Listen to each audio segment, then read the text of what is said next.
Black beggar helps crying boy without knowing his millionaire father was watching. His life changes forever.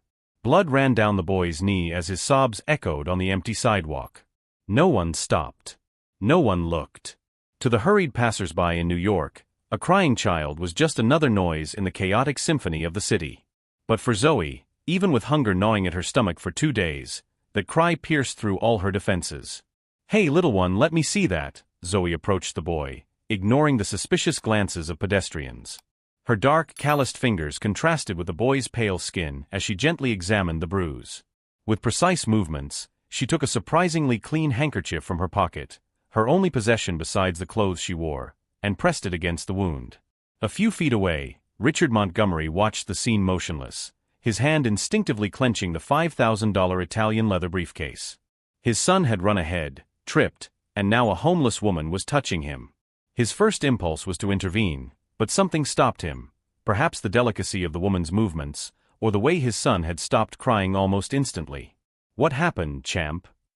Zoe asked, tying the boy's loose shoelace. "Looks like you were in a hurry." "I just wanted to see the birds," he replied, pointing to the pigeons fighting over crumbs. "My name is Noah." Zoe smiled, revealing a surprisingly perfect smile for someone who slept in crowded shelters when she was lucky, or under overpasses when she wasn't. "Nice to meet you, Noah. I'm Zoe." A few feet away, Richard stood frozen. Normally, his security guards would have removed any undesirable person who approached his son. But today he had dismissed the team to have a rare moment alone with Noah after 3 months traveling across 5 continents closing deals. "There you go," said Zoe, finishing cleaning his knee. "It's nothing serious. Just be more careful, okay? Those sneakers are too nice to get scratched." That's when Noah innocently asked, "Why are you so dirty?" The silence that followed was heavy as lead. Richard felt his face burn with shame, ready to intervene, but Zoe's response surprised him. "Because not everyone is as lucky in life, little one." She spoke without self-pity, just stating a fact. Sometimes we lose our home, our job, our family, but we never lose our humanity. Remember that. Those words hit Richard like a punch. Just 32 days ago, during a board meeting, he had said that people on the streets chose to be there, and that giving handouts only perpetuates the problem.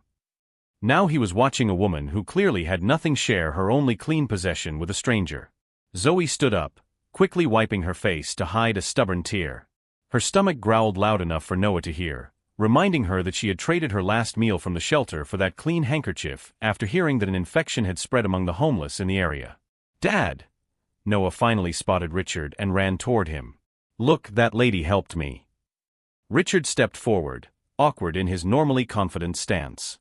Zoe was already backing away quickly, as if she knew the usual reaction to her presence. "Wait," Richard called, but she had already disappeared into the crowd. Noah tugged at his father's coat sleeve. "She was hungry, Dad. I heard her stomach growling." That night, as rain pounded the streets of Manhattan, Zoe huddled under the small awning of a service entrance, dreaming of what her life could have been if that job interview 3 years ago hadn't ended with a human resources director saying that her profile didn't fit the company's image. The same director who, coincidentally, now appeared on billboards as the new VP of Diversity at Montgomery Enterprises. What she didn't know was that, at that very moment, Richard Montgomery was using all his power and resources to find her, driven by something he hadn't felt in years, shame for who he had become and determination to change it. If this story of kindness and indifference touched your heart, be sure to sign up to find out how a simple act of humanity would spark a revolution that no one, not even the most powerful man in New York, could have predicted. 3 days passed as Zoe faced a new blow. The shelter where she occasionally got a bed had been closed for emergency renovations, a common euphemism when authorities wanted to remove homeless people from high-value areas before important events. "You have 20 minutes to get your belongings," announced a police officer with feigned indifference. "But where are we supposed to go?" asked an elderly woman standing next to Zoe. "That's not my problem," he replied, checking his watch. "The nearest shelter is 10 kilometers away." Zoe gathered her meager possessions, a backpack with 2 changes of clothes, a worn toothbrush, a tattered diary, and a cheap makeup kit she used for job interviews that never led to work. That's when Marcus, a social worker who frequented the shelter, tapped her on the shoulder. "Zoe, the Fresh Start Foundation is hiring people with experience living on the streets for a new program. It pays. He handed her a card with an address on it. Why me? She asked skeptically. Because you have something that can't be taught, dignity under pressure, he replied. Besides, I saw your resume when you applied for the housing program. Bachelor's degree in business, 3 years of HR experience, before all this. The next morning, soaked by persistent rain, Zoe showed up at the address she had been given. The receptionist didn't even look up when she entered, dripping onto the freshly waxed floor. Can I help you? She asked coldly. I'm here about the job with the Restart Foundation. Marcus Williams referred me. The receptionist's expression instantly changed to contempt. Are you sure you're in the right place? A female voice interjected, She's exactly where she should be, Vanessa. Amara Chun, the foundation's executive director, appeared with a confident posture and an impeccable blazer, extending her hand without hesitation. In her simple office, without the ostentation typical of NGOs that spent more on appearances than on results, Amara explained, our mission is more than just getting people off the streets. It's to expose the system that puts them there in the first place. The conversation was interrupted by Marcus' arrival with a thick folder. I was finishing up my research on Montgomery Enterprises. The name struck Zoe like a bolt of lightning. Montgomery. Richard Montgomery, Amara confirmed. Billionaire, self-proclaimed philanthropist, and ironically, one of the biggest investors in urban revitalization projects that drive vulnerable communities out of their homes. Our next campaign will focus on the inconsistencies between his public image and his corporate policies. Fate had a peculiar sense of humor, the father of the boy she had helped days ago. Why are you telling me this? Zoe asked. Because we need someone who knows the reality of the streets, but also understands the corporate world. Someone who can expose the hypocrisy. What Zoe didn't reveal was her brief encounter with Montgomery's son. Something told her to keep that information to herself. In the weeks that followed, as she collected testimonials from people displaced by Montgomery Enterprises projects, Zoe noticed something strange. The same black car often appeared wherever she went. More than once, she felt like she was being watched. In his luxurious apartment, Richard examined reports on the foundation, discovering with growing discomfort that his corporate policies were directly on the organization's radar. Noah, playing in the next room, kept asking about the lady with the scarf. Did you find her, Daddy? Not yet, champ. But I'm getting close. During her research, Zoe found a familiar name in the records, James Peterson, current Director of Diversity and Inclusion at Montgomery Enterprises, the same man who, 3 years earlier, had rejected her application with the excuse that she didn't fit the corporate culture. The same man who, according to current employees, systematically vetoed minority candidates for leadership positions while building a facade of inclusivity. Her tattered journal wasn't just a venting ground, it was a meticulous record of a broken system, seen through the eyes of someone who had experienced it in its rawest form. Names, dates, subtly coded discriminatory comments she had received in dozens of job interviews. And now, with the Foundation's resources, these observations were beginning to take shape as concrete evidence. What no one realized, as Zoe and Richard's paths inevitably converged, was how a simple worn backpack carried the seeds that could bring down an empire. While he searched for her, driven by a belated conscience, she quietly compiled the dossier that would expose the fundamental contradictions of a system he had helped build. Sometimes, the most dangerous people aren't those with power, they're those with nothing left to lose. Montgomery Enterprises' annual Diversity and Inclusion Conference was the most hypocritical event in the corporate world, according to Zoe. In that luxurious auditorium, under soft lights and inspiring banners proclaiming innovation through diversity, hundreds of executives applauded as James Peterson took the stage. As Director of Diversity, I am pleased to announce that our company has increased the hiring of professionals from minority groups by 75% in the last year, he proclaimed, displaying flawless graphics on the big screen. In the back row, Zoe discreetly recorded everything with a small device provided by the Ricamico Foundation. Her presence there as a representative of a partner NGO had been carefully orchestrated by Amara after weeks of meticulous preparation. Richard Montgomery watched the event from the right side of the stage, uncomfortable. Since meeting Noah, something in him had changed. His investigations into Zoe had led him to discover not only about her quest, but also about the questionable practices of his own company. Now, Peterson continued, I am proud to invite representatives from our partner organizations to a panel on social inclusion. Zoe took a deep breath and walked toward the stage along with 3 other representatives. When Peterson saw her, his smile faltered for a second, so brief that only someone looking for that reaction would have noticed. "Welcome," he said, controlling his voice. "We'll start with a brief introduction from each organization." When it was Zoe's turn, she stood up calmly. "My name is Zoe Williams. 3 years ago, I had an interview at this company for the HR department." An uncomfortable silence settled. This wasn't the agreed-upon script. At the time, Mr. Peterson informed me that my profile didn't fit the company image. Her voice remained steady. 3 months later, I lost my apartment. 6 months later, I was on the streets. Peterson coughed nervously. "I think we're getting off topic." "On the streets," Zoe continued as if uninterrupted, "I kept a detailed journal of every person in a situation similar to mine. Former skilled professionals, mostly Black and Latino, rejected for not fitting in with corporate cultures." Richard Montgomery sat up straight in his chair, finally recognizing who this woman was. The same woman who had helped Noah. The same woman he had been looking for weeks. "While Montgomery Enterprises proclaims inclusion," Zoe continued, pressing a button on her cell phone, "its executives speak a different language in private." On the big screen, a video appeared, James Peterson at an internal meeting laughing as he said, "Sure, we need diversity in our promotional brochures, but not necessarily in the boardroom." Another clip showed the same man commenting, "Put some color in the lower levels to meet quotas, but keep the strategic core, you know." The murmurs in the auditorium grew louder. Peterson turned pale. That's edited. Completely out of context." "I have the full recordings," Zoe replied calmly, "as well as documents showing how, under his leadership, 89% of qualified Black candidates were rejected with the same vague justification used on me." The screen now displayed a series of internal emails, messages, and evaluation forms with clear patterns of discrimination. Richard stood up and walked toward the stage with determined steps.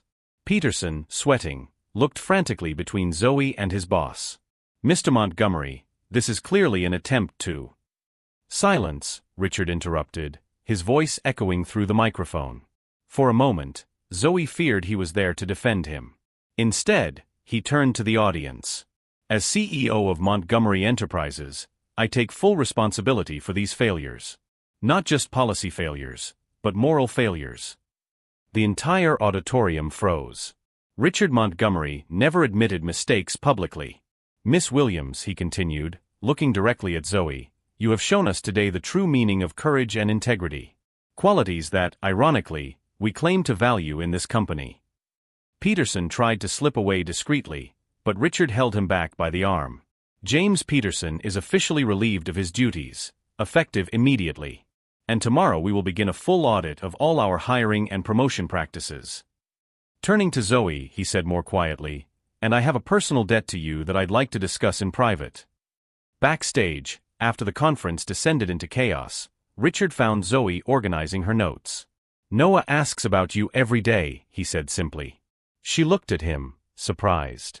"How did you?" "My son insists that you're the scarf lady. The scarf you used to wipe his bruise. I've been looking for you for weeks." As Montgomery's corporate empire underwent an earthquake of change in the weeks that followed, with high-profile layoffs and complete restructurings, few realized the true irony of the situation. The man who had built his empire preaching meritocracy finally understood that true merit came not from accumulated privilege, but from resilience forged in adversity. What no one could have predicted was how that confrontation would transform not only Zoe's life or the policies of Montgomery Enterprises, but fundamentally the heart of a man who, for the first time, saw clearly the world beyond his bubble of privilege. And as the consequences of this public revelation spread like ripples across the corporate world, one question remained. What would happen when the boy Noah discovered that his hero and the scarf lady had much more in common than anyone could have imagined? 6 months after the conference that rocked the corporate world, Forbes magazine published a story titled The Montgomery Transformation: How a Homeless Woman Revolutionized an Empire. The cover story featured Zoe Williams, now Director of Social Impact at Montgomery Enterprises, alongside Richard Montgomery at a housing project developed by the company. "The first time I saw Zoe, she was helping my son while I stood by paralyzed," Richard said in the interview. "At that moment, she was invisible to the corporate world I represented. Today, She is the most important voice at our decision-making table. Montgomery's new job training center, located exactly where the shelter had been closed for renovations, now offered temporary housing, training, and guaranteed employment for people in vulnerable situations. The program, named Project Handkerchief at Noah's suggestion, had already reintegrated more than 200 people into the workforce. Meanwhile, James Peterson faced a lawsuit filed by former employees and discriminated job applicants. His career was effectively over. No reputable company would risk hiring him after revelations of systematic discriminatory conduct. In an irony not lost on social media, he was now looking for work using the same system he had manipulated against others for years. Prejudice has a cost that goes far beyond morale, Zoe explained in a TED Talk that would go viral. When companies reject talent based on appearance, race, or background, they don't just destroy individual lives, they compromise their own potential for innovation and growth. The partnership between the Kimiko Foundation and Montgomery Enterprises became a model studied in business schools. Amara Chun, now a regular advisor to the company's board of directors, often joked, "They tried to buy us to silence us. We ended up buying their soul, and it was worth a lot more than we realized." One fall afternoon, while overseeing the opening of a new community space, Zoe received an unexpected message. A woman who had recently been welcomed into the program wrote, "You don't know me, but 3 years ago you gave me the last piece of your sandwich at a shelter. You said I needed it more than you did. I never forgot. Today, I'm next in line to start over." The chain of kindness Zoe had started even in her most difficult moments was now multiplying through lives she had never imagined touching. At home, yes, she now had a home of her own. Zoe kept framed the small handkerchief she had used to wipe Noah's knee, now washed and stored as a symbol of a transformation impossible to predict. Noah, now with self-assigned responsibilities in Project Handkerchief, often accompanied Zoe on her visits to the centers. "When I grow up," he confided to her one day, "I want to help people like you do." "You already do," Zoe replied. "Do you know how?" "How?" he asked, curious. "By seeing people that others pretend not to see." Richard, watching from afar as his son interacted with the woman who had completely redefined his values, reflected on how a single moment of indecision, those seconds he had hesitated before intervening when Zoe helped Noah, had changed the course of countless lives, including his own. "There's a lesson I learned from all this," Richard shared during a charity dinner that raised millions for social housing. "Privilege isn't just what you have, but what you've never had to think about. I spent decades building walls to protect my fortune when I should have been building bridges to share opportunities." The real transformation, however, was in the small details. Richard now knew the names of every maintenance worker, Noah shared his lunch with less fortunate colleagues, and Zoe now carried not just a journal of injustices, but a strategic plan to systematically correct them. "Some people ask me if I feel satisfied that I won," Zoe said during an interview. "But this was never a battle to win or lose. It was about restoring balance. The real victory isn't in defeating your opponents, but in turning them into allies." The story of a woman who went from the sidewalk to the boardroom resonated far beyond the borders of New York. In schools, businesses, and communities, the Zoe effect inspired a new approach to diversity, not as a statistical obligation, but as a strategic advantage and moral imperative. On her one-year anniversary with the company, Zoe received an unusual gift from Richard and Noah, a small box containing a new, immaculately white handkerchief with a simple note, "For the next new beginning." Her eyes filled with tears as she realized the depth of the gesture. It wasn't just a symbol of how her life had changed, it was a reminder that genuine transformation always begins with simple acts of humanity, even when the whole world seems to have turned its back on you. That night, gazing at the city that had once rejected her and now celebrated her, Zoe understood that true justice isn't about punishing those who make mistakes, but about creating a world where those mistakes become increasingly difficult to make and increasingly easy to correct. And as the lights of Manhattan sparkled against the night sky, a simple truth hung in the air: sometimes the most revolutionary act is not to tear down empires, but to transform them from the inside out, with the same kindness with which you clean a stranger's scraped knee. If this story touched your heart and made you reflect on the transformative power of small gestures, don't forget to subscribe to the channel for more stories that reveal how true greatness often hides in the most unlikely corners of society, and how the best revenge against an unjust system is to rebuild it with your own values.